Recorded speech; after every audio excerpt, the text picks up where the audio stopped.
All right, folks, we are heading into September. At the point this video has come out, Labor Day has come and gone, and we have about 2.5 weeks left of the summer. And with that being said, there's still quite a lot of work to do no matter where you are, whether it's cool or warm season lawn, continuing the fertility push, if you will, for the fall time. Now, before we get into that, I want to go ahead and give you guys an update on the guinea pig, if you will, of this project, which is my back lawn. Now, I'm going to be honest with you, going into this, I haven't really been doing a lot of videos this year with regards to this experiment because, quite frankly, I've just been going by sight with my backyard. Now, I've been using N-Ext products on it consistently for the last 3 years. Fertility products, specialty products, although this year I've kind of minimalized things a little bit because of how it looks. We'll get to that in a second.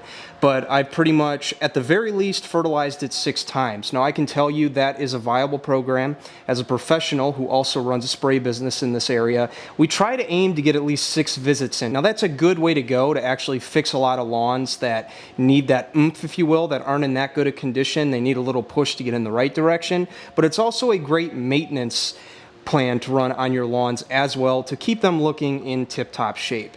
Now, with my backyard, I'm going to be honest with you. Is it perfect? Absolutely not. It could actually be a lot better if I was running that 6-step plan on it. Going by sight and how the turf looks and running minimalistic applications on it, it still looks pretty good. As a matter of fact, here's what it looks like right now. Here we are in early to mid-September. This is about a week or so after I shot that short where I showed you guys when I went ahead and cut it. And as you can see, the color is looking pretty good. Now, we do have a couple of weeds coming in on the corners. Now, that's something to be very, very observant of. I do have some weeds back here, but they're only popping in areas where I have weak points, right? Maybe a little bit of crabgrass along the corners.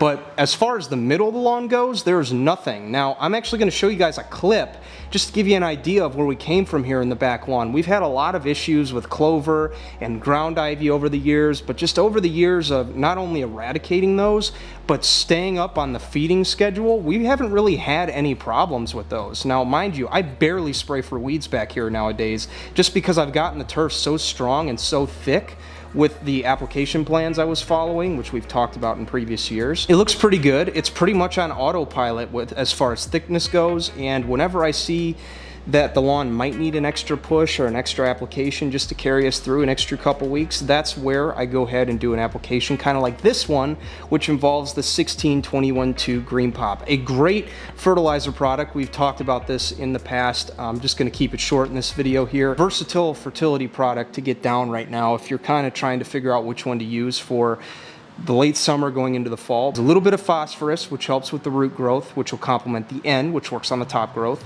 And then you also have potassium in there, which is a good all-around macronutrient that will support the overall health of the plant by thickening cell walls and just making it stronger. It's a good product to spray out, whether you just want to carry your lawn through the rest of the summer going into the fall, you're looking for a little NPK source, this is going to be it for you. Or if you're doing overseeding, this is a great one to use as well for that first initial application. Now, we've talked about the seeding, overseed packages over the years as well. This being one of those 3 applications you can get out. It's a great product to go ahead and spray out at 15 ounces per thousand, whether you're seeding, overseeding, maybe you put down some new sod, you could spray this under the sod, it'll work very well for that. Or if you're just looking for something to carry your existing turf through the remainder of the summer, it's a good fertilizer product to spray out. And another cool thing about this product too that I really like, it has a little bit of RGS and aerate infused in it. So for those of you guys who are big fans of the compaction cure and you need just a little bit, right? Just a little bit. Maybe you don't need all of it. You have a little bit of that infused in here, which is going to help carry you through the rest of the summer and make a little more area in the soil as well for roots to continue pushing deeper and deeper. I actually sprayed this out a couple weeks ago just to carry on the release, and I gotta say, things are looking really, really good. Get it out there and just watch how it instantly transforms your lawn. I'm telling you, this product is called Green Pop for a reason. It really does pop that color of green into my back lawn as well as my customer lawns that I use it on, and it's a good product to get out right now. to prepare for the fall fertilizer that we're going to be talking about in the October lawn plan. So make sure you subscribe. If you want to see what else we got some cool videos right here you could check out as we've been carrying this lawn through on minimal applications. And if you subscribe, if you click this button right here and subscribe to the Next DIY Lawn channel, you're not only going to see that, you're actually going to see a lot more fun things coming up here in the coming seasons as I show you guys how to have the deepest, darkest, greenest, thickest lawn on the block with the N-Ext products.